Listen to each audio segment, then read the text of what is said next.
The cold came first, then the hunger. 16-year-old Mary Murphy watched the snow fall in walls around the stranded wagons, each flake sealing them in tighter. Her father was already dead, her stepmother fading. The oxen had vanished into the storm. The food was long gone, and ahead of her, only winter and death.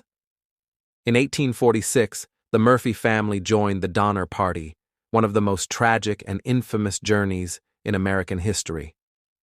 But behind the headlines and horror stories was a real family trying to survive the crossing to California. And one girl, barely more than a child, who would walk out of the mountains forever changed and help build a town from the ashes of her past. Mary Murphy did not ask to be remembered, but history doesn't forget women who survive hell. They had set out in spring, full of hope. The Murphys were among the earliest pioneers to leave for California, traveling in a wagon train made up of families just like theirs. They were Irish immigrants, hard-working, devout, and determined to build something better. At first, the trail was kind. The land opened wide, the sky endless, and spirits were high. Mary and her siblings played by the rivers at night, rode in the wagon by day. But as the weeks passed, hardship crept in.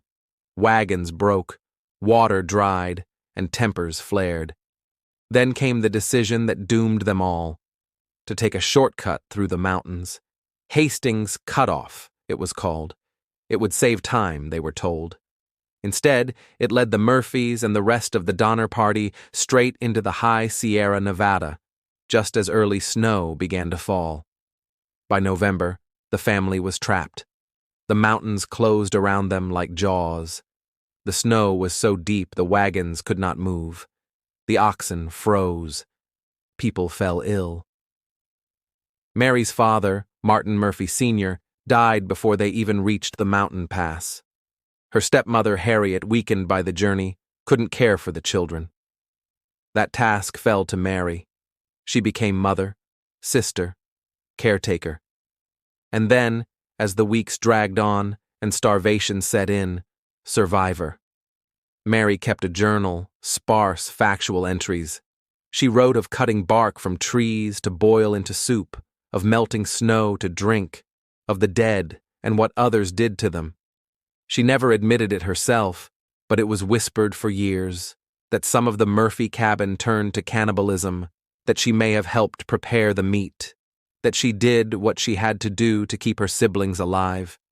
Whether it was true or not, Mary emerged from the mountains, gaunt, silent, and changed. She was one of the last to be rescued. The story should have ended there. But Mary wasn't finished. Within a year, she married a fellow survivor, William Johnson. He died young. So did her second husband, Charles Covillaud. But with him, Mary helped build the city of Marysville, California, named after her. She donated land, funded schools, helped open a church. She buried more children, more husbands, but never left. In every corner of the town was a piece of the trail, buried under cobblestone and brick. Locals said she was kind and distant. She never spoke of the mountains, never of the winter. But when the wind howled through the streets of Marysville, some swore she would flinch. She died in 1867, 40 years after the trail. At her funeral, a crowd gathered, none of them knowing what the young woman in the coffin had once endured. Mary Murphy Covillaud wasn't just a survivor of the Donner Party. She was a builder, a mother, a legend, and a woman who dragged her family through hell and lived long enough to plant something in its place. Thank you for listening to Deserted Trails.